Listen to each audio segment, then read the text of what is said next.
this minute. All right. We will call the November 3rd, 2025 meeting of the City of Winter Haven Planning Commission to order. Jordan, if you would, please take roll. Kevin Tyson, Mario Manigo, Bob Lanfer, Lorena Cadero. Here. Wendy Venters, Colin Wells, Here. Ed Smith, Here. Tina Summerlin, here, and Craig Fuller. Here. We have a quorum. All right. If you would, please stand and join us for the invocation and pledge.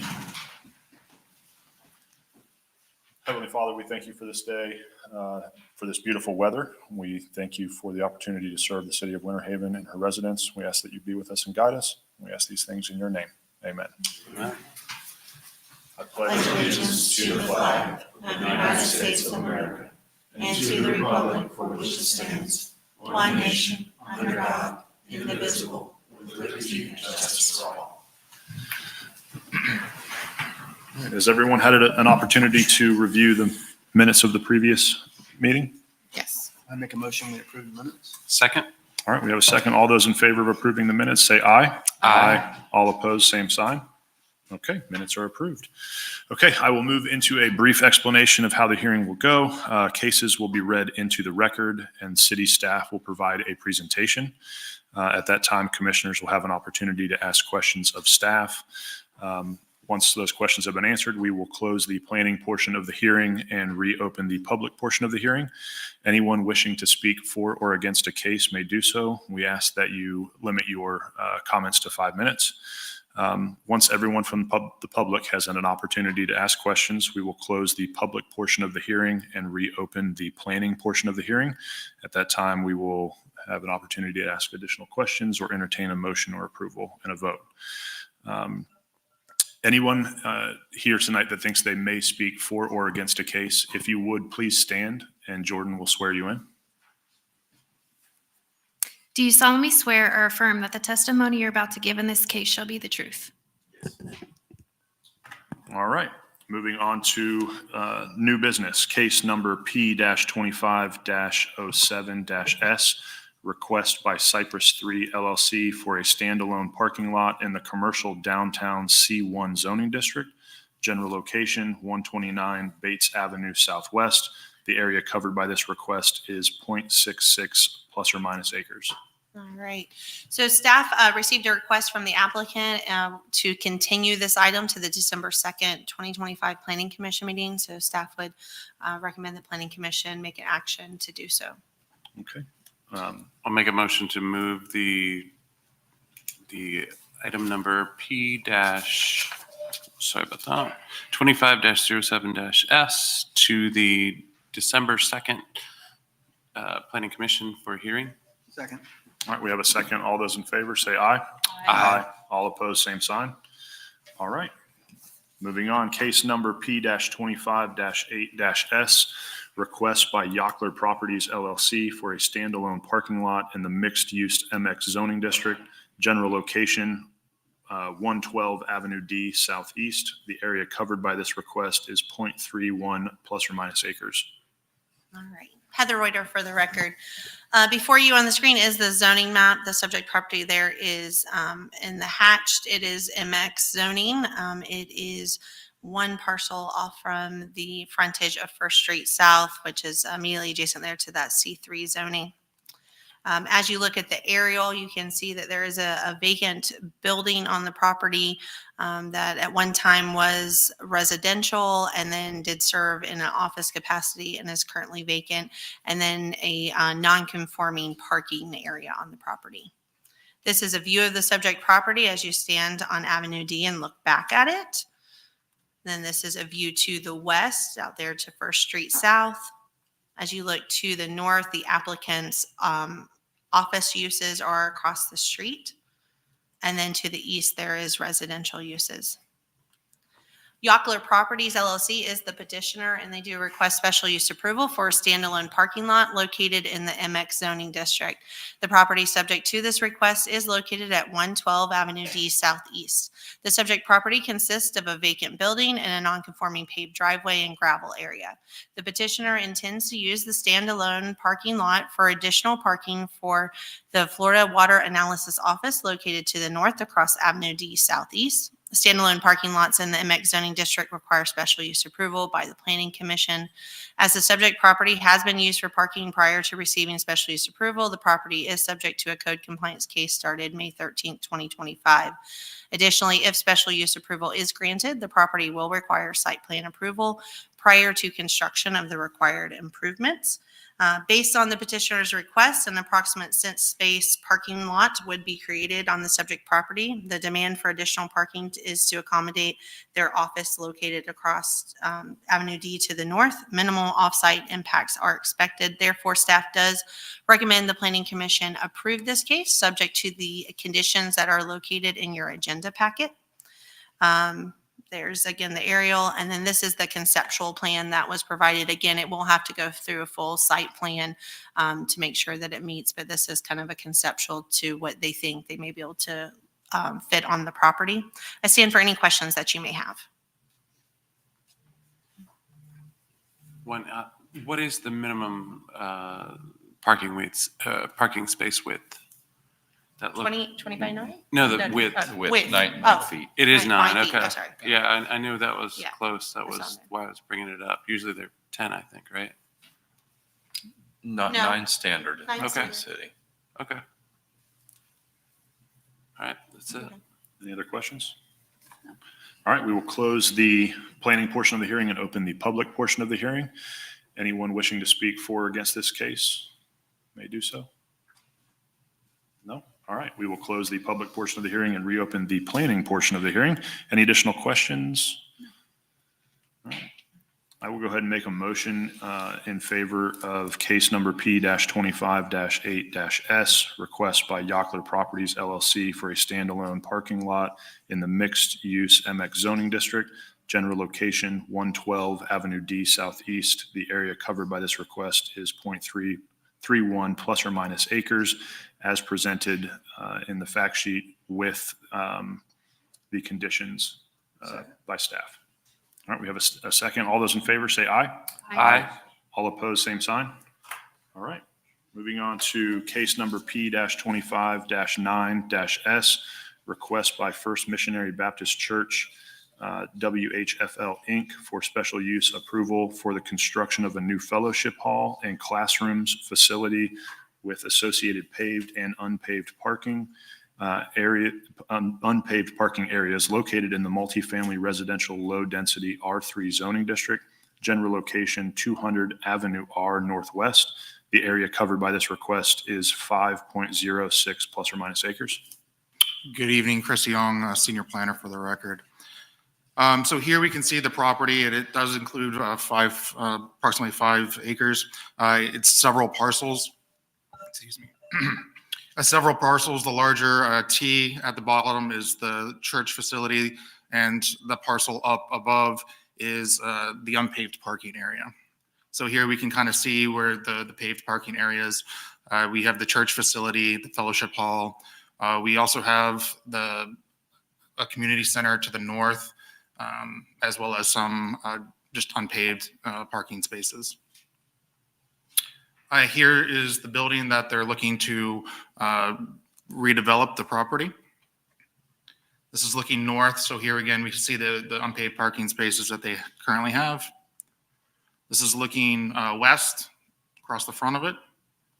And this is looking back towards the neighborhood south. And here to the right, you can see the image of the building's rear.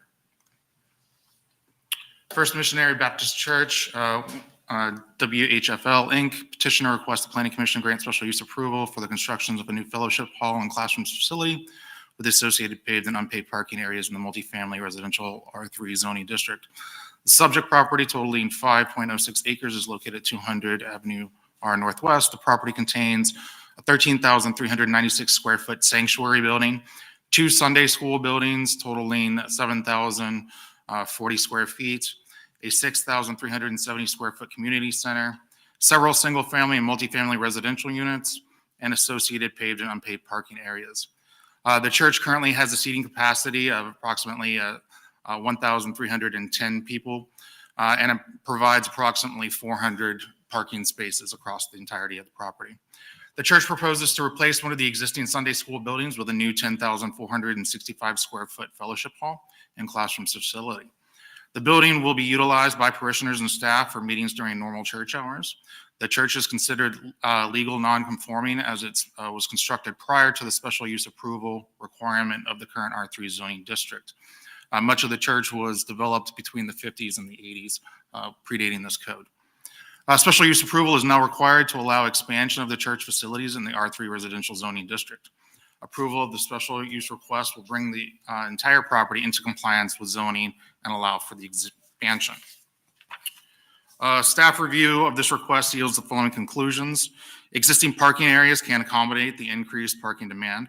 Based on the existing use and proposed new building, minimal impacts to supporting infrastructure are expected. And due to the nature of the church's days and hours of operations, minimal peak hour traffic impacts are expected. And staff recommends approval as outlined in your agenda packets. And here again is the aerial, and I'll stand for any questions that you may have. And here's the concept plan. Okay. Any questions? No? All right, we will close the planning portion of the hearing and open the public portion of the hearing. Anyone wishing to speak for or against this case? No? All right, we will close the public portion of the hearing and reopen the planning portion. Any additional questions? No?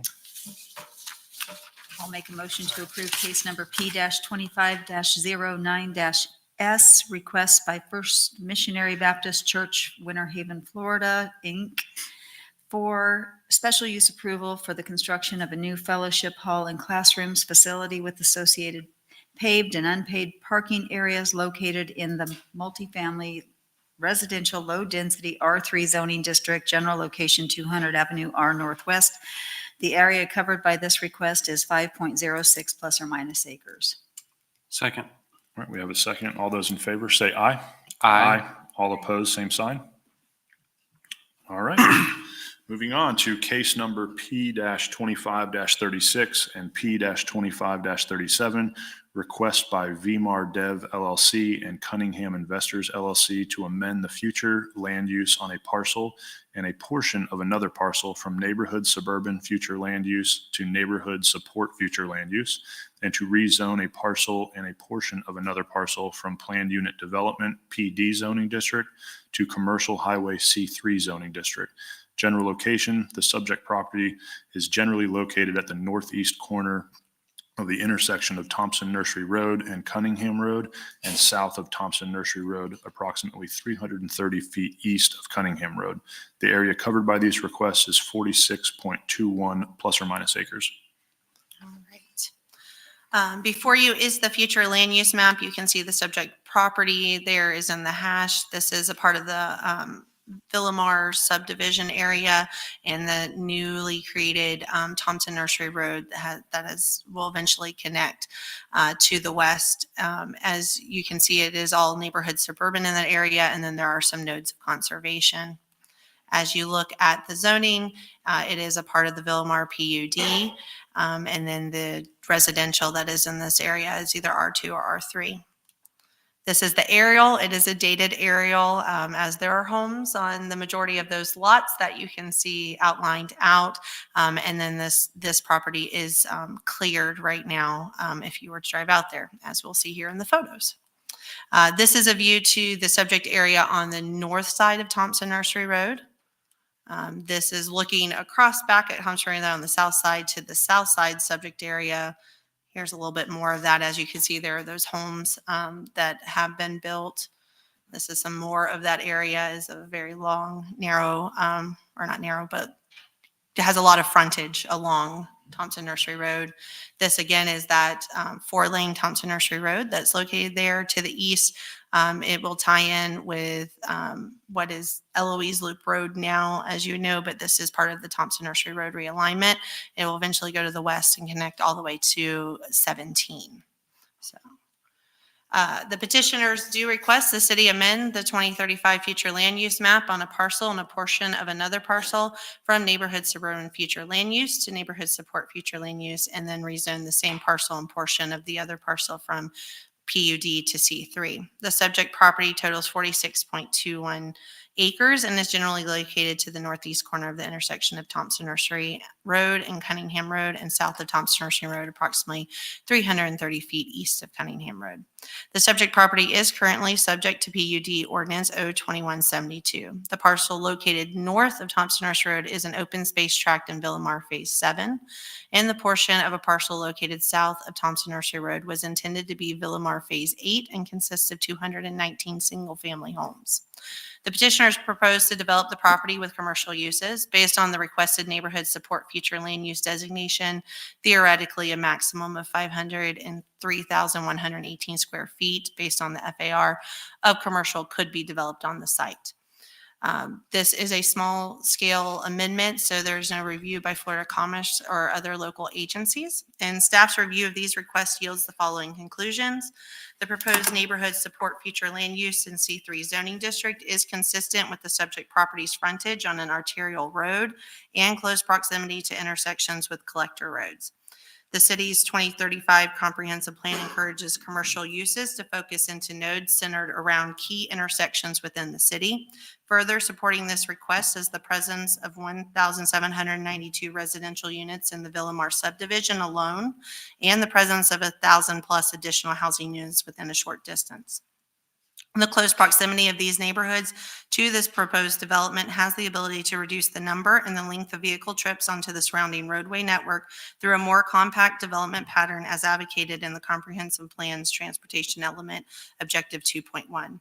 And there is sufficient public infrastructure capacity to accommodate the maximum theoretical development under C3, as you see in the summary in your agenda packet. Of course, as it goes through site plan official, concurrency would be given at that time. Staff does recommend that the Planning Commission recommend approval of these requests and their forwarding to the City Commission for final action. I stand for any questions that you may have.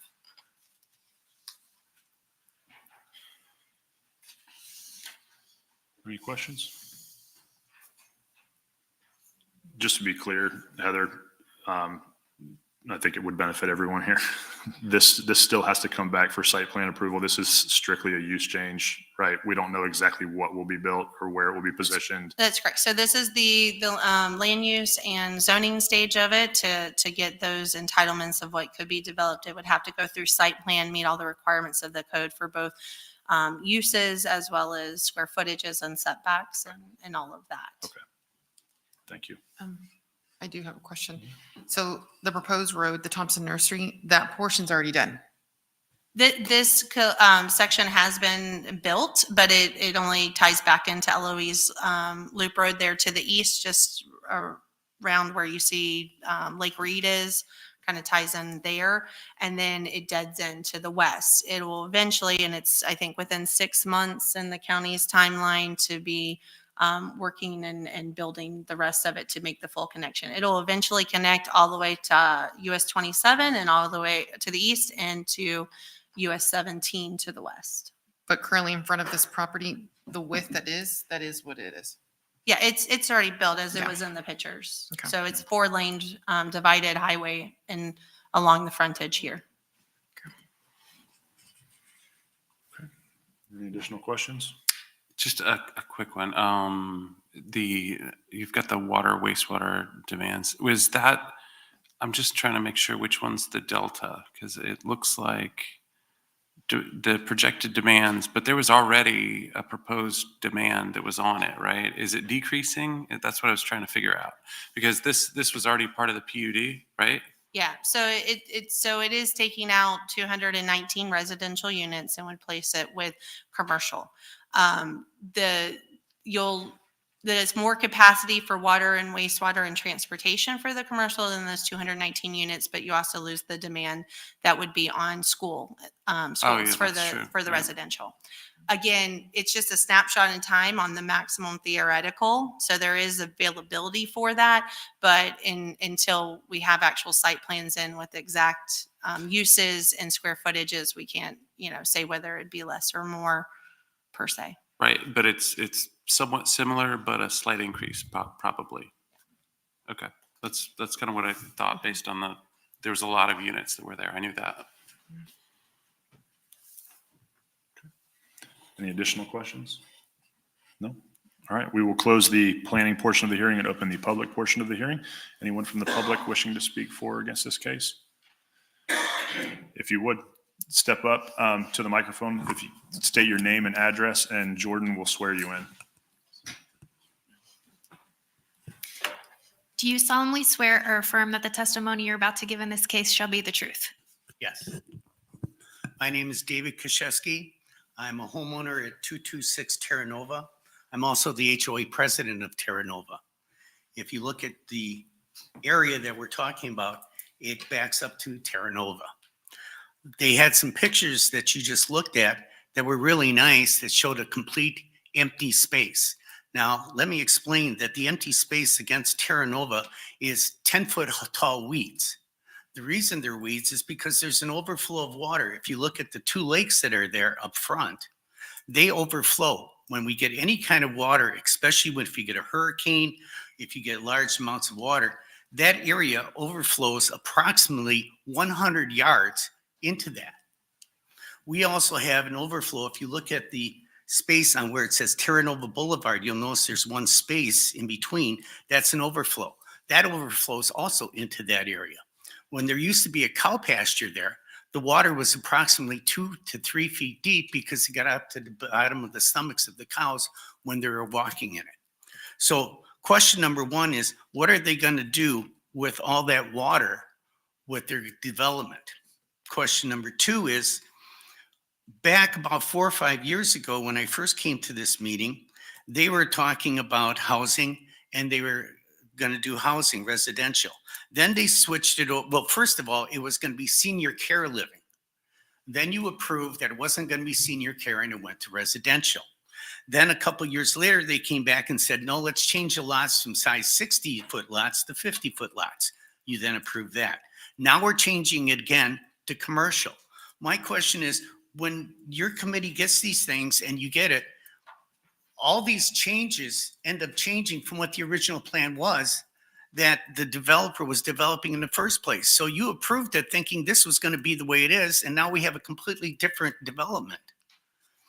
That is my problem. So this other area that you're talking about, that you're saying this road's going to be taken care of with Eloise Loop and it's going to connect in 6 months. I've had a committee member on the Eloise Loop Road construction area for the last year and a half. And let me tell you, it's not going to be working until 2029, 2030, because there was a holdup way back by 17. So this isn't all of a sudden going to come about in 6 months. We're looking 2 or 3 years down the road where it actually interconnects. Secondly, I don't think anybody's taken into consideration in that road development of the road now having commercial use there. And because there's no stop signs there, there's no stoplights that are going to be there. The closest stoplight is going to be at Terra Nova. There's no stoplight developed for this residential area at all. So you're going to have cars flowing in and out of there. So, I mean, it's up to you guys to do what you want. But first of all, I want to see, before you approve anything, some plan of what they're going to do with the water that's all going to happen once we flood. Because if you raise all that, because, you know, they've raised some of the other areas, you raise all that, it's going to flood into the community of Terra Nova. And then you're going to have Terra Nova not very happy. Thank you very much for your time. Have a good day. Thank you for your comments.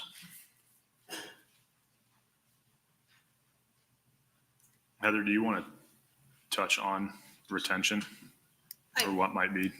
Yeah, I mean, a part of any development, and they will have to do swift mud permitting. They will have stormwater retention that will retain water on site.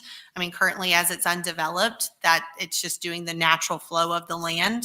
And so when something is developed, that will help contain the water on site instead of the flow. And I'll leave it to the applicant's engineer is here, and he can speak on that much more eloquently than I just did. Maybe. No, no. John Bannon with Wooden Associates Engineering, 1925 Bartow Road, Lakeland, Florida, 33801. But yes, following up on what Heather said, yes, there is floodplain out there as well.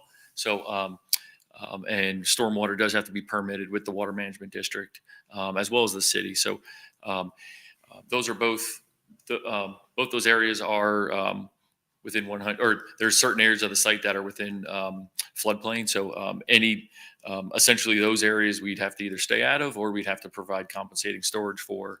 And then we'd provide storage for any stormwater generated by the site on site, essentially, since there's essentially nowhere else for it to go. So I know the application is for, 46 acres. But again, a big chunk of that's going to go towards stormwater retention, towards required buffering, and for floodplain compensation if there's any impacts within those floodplain areas. So and that's required by SwiftMud, it's required by FEMA, and it's required by the city. Just a couple of the other items that were mentioned too, as far as water and wastewater usage. Not really knowing the final uses of the site, kind of hard to compare at this point. Homes are a big, have a heavy use of water, wastewater. So I would say we'd be comparable or less, probably water, wastewater usage compared to the amount of homes that were going to be developed there. Traffic wise, yes, there's major improvements that are going on with Thompson Nursery and those next stages. I know 6 months, I think may start the next phase.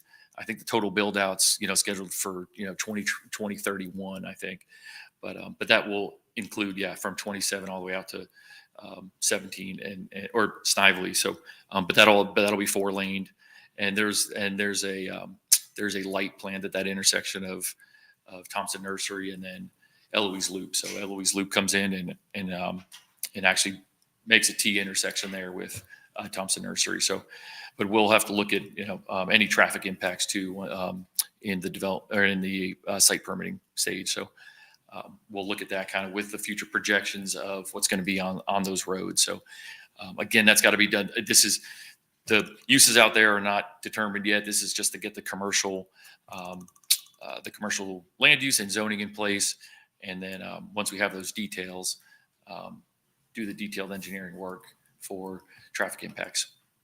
And I'm happy to take any questions or any questions that come up too. So, Thank you. thank you. Anyone else from the public wishing to speak?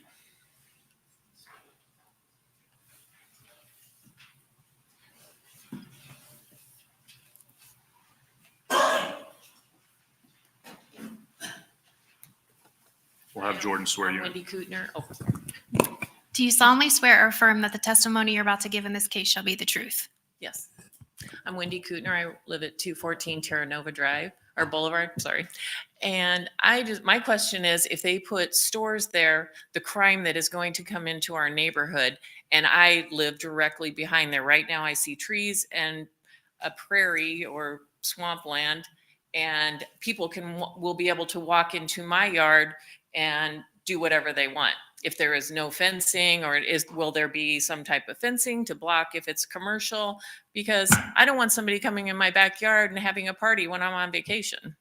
And there is a lot of pools in that area. What if a little kid walks over there and walks into somebody's lanai and drowns? Are they going to be responsible for that? Is the city going to be responsible? Crime is my biggest fear. And all the traffic now, it is very congested right there. And if you put a store there, that's going to double the traffic. And we have a new Publix going in I don't even think it's a mile away, with a brand new 7-Eleven. So I don't know why we need another commercial building there. That's all. I'm just worried about crime and the children that are in that neighborhood. Thank you for your comments. I would like to address, because of commercial abutting residential, there are requirements for landscape buffers that do include a 6-foot opaque fence and then a wide buffer there of trees and so forth. So there will be separation, because then, and setbacks as well from any property lines. I think other than we estimate less trips and less traffic with commercial versus 219 single family, or is it about equal? It's going to become down to what the final uses are. So the analysis that is, within here on the water and the wastewater is based on if that was all retail commercial, which may not be the final use on that, but we kind of use what the highest maximum could be, just kind of get worst case scenario kind of numbers, but there could be a mixture of different stuff that could go there that would be lower trip than a single family home. So until we have that final, it's hard to know. And if I can jump in real quick too, on the traffic generation side, again, as Heather indicated, we don't know the end user. So, we're kind of guessing at what the end result's going to be. But there was over 200 homes that were already permitted to go onto this property. That's going to be somewhere around, Sean, 400 to 600 p.m. peak hour trips, 200 homes. Be about 200. About 200 peak hour trips. A typical 1,000-foot retail shop generates a fraction of that. It's going to be probably in the range of 25 to 30 p.m. peak hour trips. And so, just kind of give perspective. Again, we don't know the end users. The other thing to consider, though, is that while we have some of these improvements in place, when they come in, or these plans in place for Thompson Nursery Road, that includes a light at this intersection with Eloise Loop. When they come in, if it's a heavier traffic user than what was anticipated, they still have to get a driveway connection permit from Polk County. It could be an opportunity to expedite some of the improvements from 2028, 2029, 2030 quicker. As part of the condition for that driveway access permit, the developer could be required to make some of those improvements. Okay. Thank you, Eric. Anybody else from the public wishing to speak for or against this case? Yeah, please. Thank you. And just one more point on the traffic too. I think something that staff pointed out too that's important to note is all these commercial use are everybody who lives out there now has to essentially travel to the nearest commercial nodes here. So you're talking about a mile and a half away. So real point of this is, or real goal here is to, you're going to have a lot of internal capture of trips too, that previously headed out on these roads, so you're going to try to reduce trip lengths too, by having this here. Really one of the last areas, or at this future intersection that you could actually do commercial. So, I think staff pointed that out too, but that's a goal here, is to reduce the lengths of trips on those roads now too. So, okay. Thank you. Yes, sir. You can, please.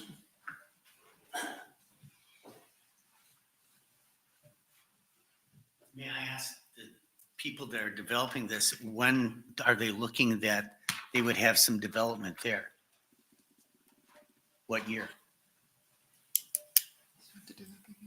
The question is, are you looking at developing it now, obviously 2026, 2027? Because when you look at the road, and we know the roads keep getting pushed back, where it's going to totally interconnect and be not a problem anymore, you're looking at 2030. So if you're looking to put in a development there in 2027, you've got 3 years where you don't have the infrastructure to handle it. That's my question.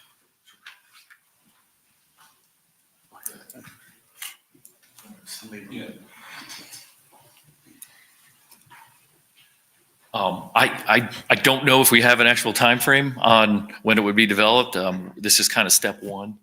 And again, we would look at, we, at the time of site permitting, we'd have to have concurrency approved. So we'd have, essentially, the roadway infrastructure would have to be in place, or the improvements would have to be made to make the roadway network viable for the improvement that's going there. So we kind of can't put the, we can't put the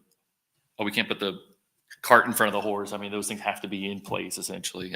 But I wish we're kind of at step one, but I don't have an actual time frame. Well, I Yeah. understand that. So what I'm trying to bring up to the board here is the fact that you may have commercial use, but without the infrastructure to handle it. And that's the point that I was getting at, was we will not issue a permit for development unless there is the infrastructure in place. That's what concurrency is. And that's what I was getting at, was if the developer proposes a project that generates enough trips that now warrants a signal or additional turn lanes at this intersection, then the developer would be required to put those improvements in. We would not issue a development permit until he can meet the concurrency requirements, which means there is capacity for the project. Right now, where you're looking is just your road isn't even open yet because people are just coming to one side of it.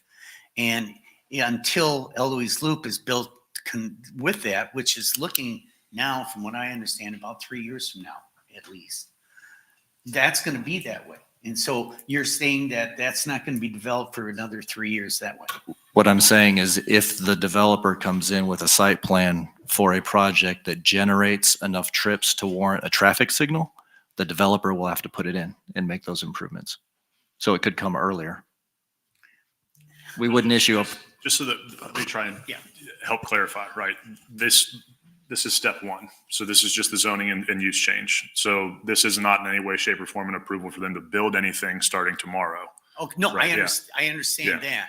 I have one more question. Sure. Is what is the height restriction on what they're asking in whatever the The C3 zoning district allows a maximum height of 65 feet. 65 feet?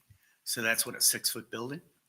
6-foot, 6-story Five, building? 5 to 6, depends on the ceiling heights. Okay, so wow. Okay, that's quite a bit for a residential area. But, thank you. Thank you for your comments. All right, anyone else from the public? No? All right, we will close the public portion of the hearing and open the planning portion of the hearing. Any additional questions? Motion to approve. Motion to approve case numbers P 2536 and P 2537, requested by VMR Dev LLC and Cunningham Investors LLC, to amend the future land use on parcel and a portion of another parcel from neighborhood suburban future land use to neighborhood support future land use, and to rezone a parcel and a portion of another parcel from a planned unit development PD zoning district to commercial highway C3 zoning district. General location: the subject property is generally located at the northeast corner of the intersection of Thompson Nursery Road and Cunningham Road, and south of Thompson Nursery Road, approximately 330 feet east of Cunningham Road. The area covered by this request is 46.21 plus or minus acres. Second. All right, we have a second. All those in favor say aye. Aye. All opposed, same sign. Okay, moving on to other business. Comments from staff.